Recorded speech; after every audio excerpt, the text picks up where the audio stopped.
Bilo je leta 1955, ko se je v kragujevški tovarni crvena zastava rodil še danes legendarni Fičo.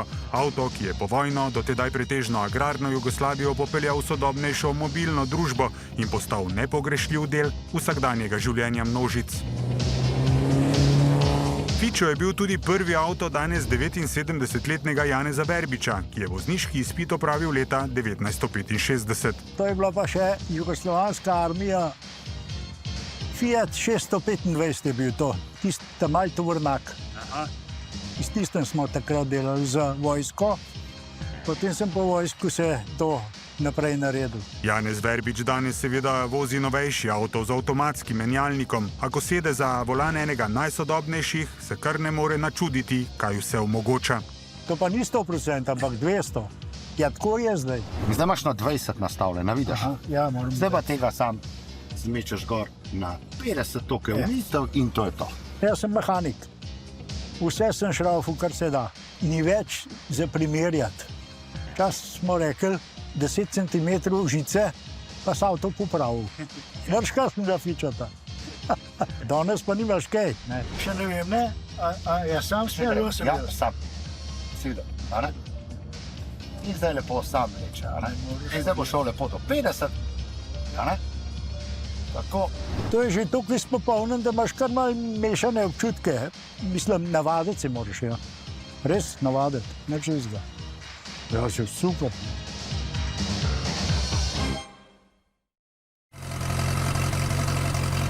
Dolgo je bil avto le stroj z motorjem, bati, jermeni zobniki, 3 stopalkami, prestavno ročico, volanom. Danes je bistveno več. Tu so računalniki, kamere, senzori, radarska tipala. To pojasnjuje Primož Anžlin iz družbe Toyota Adria, so avtomobilske oči in ušesa.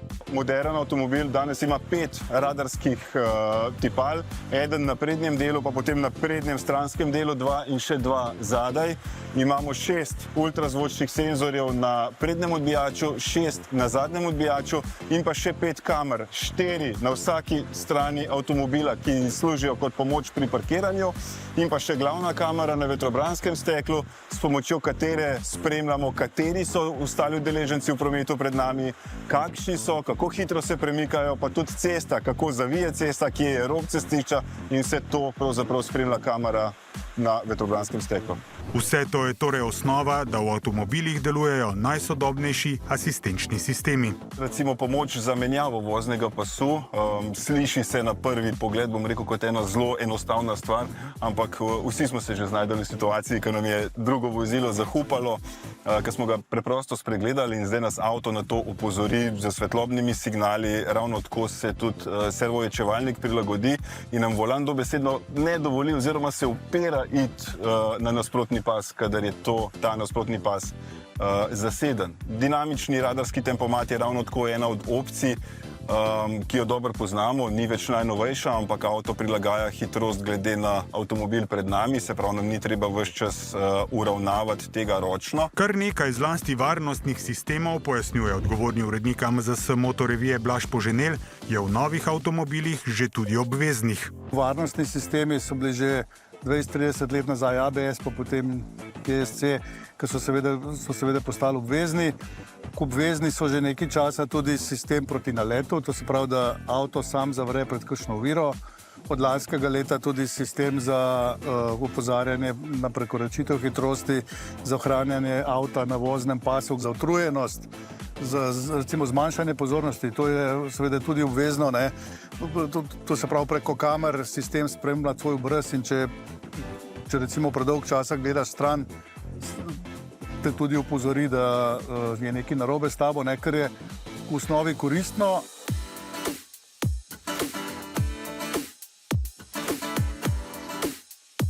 Kaj sodobni avtomobili zmorejo, nam pokaže vodja AMZS-jeve šole vožnje Manuel Pungertnik. Odkar se vozim, jaz nisem več naredil, a ne? Držim roke na volanu in to je moja celotna naloga, avto dela vse sam. Vi ne rabite se držati omejitev. Sam avto prepoznava prometne znake. Ja, in tudi vidno, da mi skozi gor piše, tudi tukaj imamo lepo na kateri hitrosti smo. In rečemo tudi zanimivo je to, tam, ko bo v križišču zavijala desno, bo avto sam videl, da hočem desno zavijati in bo tudi sam začel zmanjševati. In zdaj imamo tukaj rdečo, tukaj mora biti pa zdaj pozorna. Zakaj? No, ker tega pa zdaj v tem primeru ni zaznal, kar pomeni, da sem dolžan jaz ustaviti. To je pa ko noč pa dan. Res, ker če se jaz spomnim, začel sem voziti Jugota 45 in če gledamo današnje vozila, to je velika razlika, tudi ker sem začel kot učitelj vožnje delati. Prvi avto je bil Renault 5, to je bil že dober avto. Čeprav dobro pozna avtomobile, razvoj še zlasti v zadnjih letih navdušuje tudi dolgoletnega inštruktorja vožnje, lastnika avtošole Andreja Brulca. Glejte, samo 2 prsta, avto bo mene sam pelil. Seveda, ne rabim roke držati, dokler so črte na cesti. Sistem te tudi samodejno upozori. Danes primer radarskih aktivnih tempomatov, ko daš smer po navigaciji, on zmanjšuje pred križišči, zmanjšuje pred krožišči, vse v bistvu naredi. Avtomobili torej spremljajo promet okoli nas, zaznavajo druga vozila in pešce, merijo razdalje, samodejno zavirajo, prepoznavajo ovire, opozarjajo na vozila v mrtvem kotu, na neprevidno odpiranje vrat in celo sami parkirajo. Pri eni bolj stresnih vozniških veščin, parkiranju bočno ali vzvratno, se voznik praviloma zanaša na ogledala, občutek prostora in kanček sreče. Danes je to bistveno enostavneje, samo pritisk na en gumb.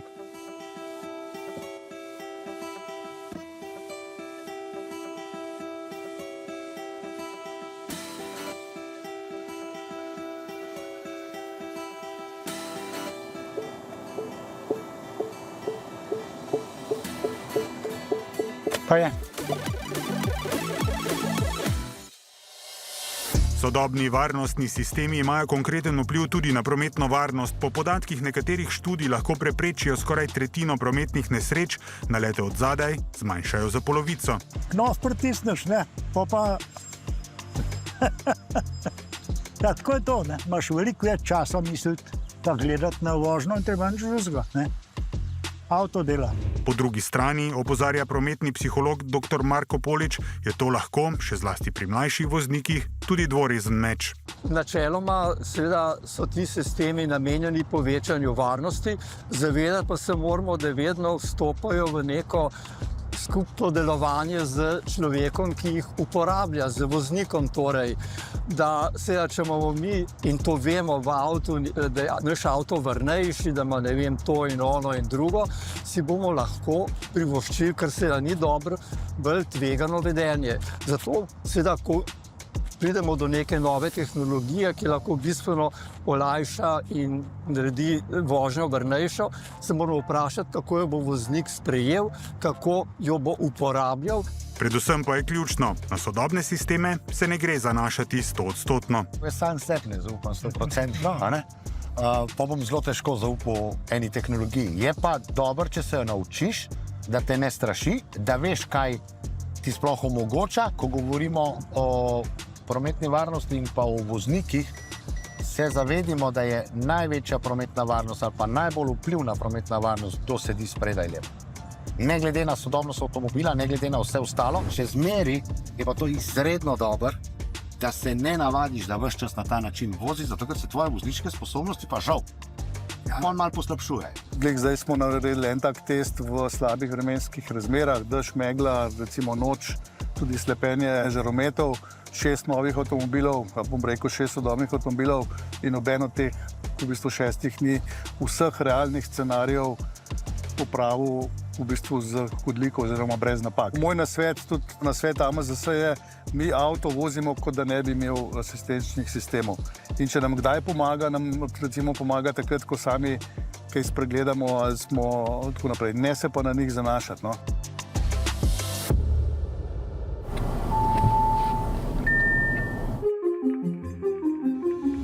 Napredni sistemi so sicer voznikom, opaža Primož Anžlin, vse bolj pomembni.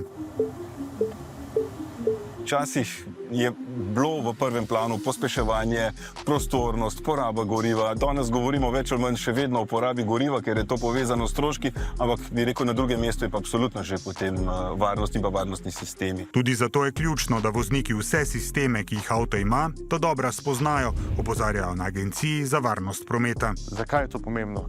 Če meni nekaj zapiska med, ne vem, primer, hitrostjo med vožnjo po avtocesti, kjer je hitrost 130 km/h, je zelo pomembno, da vem, kaj mi je zapiskal, kateri sistem, kako bo avto odreagiral. Ne? Zato je zelo pomembno, da se voznik in pa vozilo spoprijateljita. Še zlasti to velja za starejše voznike. Včasih, ko si kupil nov avto, si se lepo usedel in odpeljal in ni bilo težav. Saj načeloma jih tudi danes ni, samo moraš malo vedeti, kaj se vse lahko tam dogaja, kako ti te sistemi pomagajo, da ne boš prepričan, da pa zdaj lahko počneš ne vem kaj, počel neumnosti. Ne? Veš, in zdaj, če pogledava, se zdaj ti nisi rabo obremenjevati za samo vožnjo čez semafor, z ničimer drugim, kot samo s pogledi. A je kakšna nevarna točka? Zdaj sem napet sam zato, ker nisem navajen. Določeni starejši, predvsem kupci, imajo včasih kar malo težav, potem tudi z nastavitvami in pa z razumevanjem vseh teh sistemov, ker roko na srce so ratali kar kompleksni. Kaj to pomeni? Kaj zdaj to? A je to pržgan ali ni? Ključno vlogo ima zato danes šole vožnje in različne delavnice uporabe tovrstnih sistemov. Seveda, v tistem vozilu, ki voziš, moraš poznati vse stvari, tudi uporabljati jih, ker vemo, da samodejno parkiranje je zelo preprosto, ampak če ne znaš, ne boš tudi tehniko mogel uporabljati. Ne? In v bistvu, da se pokaže, kaj narediti, kako narediti, pa kaj sploh delati. Še zmeri moramo v avtošolah in tudi v takih avtomobilih pogledati mrtvo kot. Jaz zmeri pravim, to je pomoč. Če se ti zgodi, da boš ti spregledal, ja, se zna zgoditi, da me bo ta avto opozoril. Je pa treba eno stvar vedeti, da koliko so naše oči omejene, kot so tudi vse kamere omejene. In zdaj, če ni dobrega pogleda, če ne vidi dosti daleč, pač me ne bo opozorila. Tako da v avtošolah še zmeri ostajamo pri temu, da je voznik najbolj pomemben in mora vse te funkcije znati. Predvsem pa se mora kljub tehnologiji najprej naučiti osnov. Ta avto konkretno ima en sistem, ki ga naučiš tvoje vsakodnevne poti, recimo na tvoje parkirno mesto, in potem, ko prideš na začetek tiste ulice, recimo ta sistem sprožiš in potem avto sam po naučeni poti, ko vsak dan parkira. Kakšne stvari so sigurno dobre. Jaz pravim, da je mogoče to malo potuha za voznikom 30-40 let nazaj, ko teh sistemov ni bilo, če si hotel parkirati, si mogel znati. Mogoče še malo pa notri, nič več izpita imeti. V avtopelu. Nekdaj znanstvena fantastika, danes to postaja realnost. Trenutno smo v Evropi na 2. stopnji avtonomne vožnje, kar pomeni, da avto pod določenimi pogoji in nadzorom voznika dejansko vozi sam, a 5. stopnja, ki pomeni popolno avtonomijo vozila, vsaj za množično rabo, še ni tako blizu. To seveda prihaja, ampak do prave avtonomne vožnje, ko bomo lahko doma se usedli na zadnjo klop, pa nas bo avto sam odpeljal recimo v službo ali pa na vikend ali pa pač kamorkoli, smo pa še zelo daleč in jaz imam občutek, da za časa naših življenj v bistvu tega še ne bomo videli. Najtežja stvar, ki jo jaz vidim, bo kombinirati avtonomna vozila z neavtonomnimi vozili. Neavtonomna vozila nekoč, ko bodo, se bodo obnašala relativno predvidljivo, dočim druga vozila, v katerih je voznik, ta pa so bolj manj predvidljiva. Avtonomno vožnjo nenazadnje zavira tudi zakonodaja, ki, kot opozarja Brulc, ne sledi niti drugim danes že množično uveljavljenim sistemom. Če opraviš vozniški izpit na klasičnem menjalniku, lahko voziš in klasični in avtomatski menjalnik. Če pa opraviš na avtomatski menjalnik, moraš za vožnjo vozila osebnega s klasičnim menjalnikom opraviti ponovno vozniški izpit. Ja, v bodoče bo se tudi zakonodaja v tem pregledovala in pa verjetno tudi spreminjala. Ampak tu smo zavezani nekim evropskim direktivam in se bo spreminjalo to na podlagi celotne evropske ravni. Tehnologija v avtomobilih namreč napreduje in, kar je ključno, pomaga. Lahko opozori, zavira, popravi kakšno napako, prepreči nesrečo. A odločitve za volanom so na koncu še vedno v rokah voznika. Zato so tudi v sodobnih avtomobilih ključne izkušnje, pozornost in odgovornost. Pazi na roke na volanu. Eto.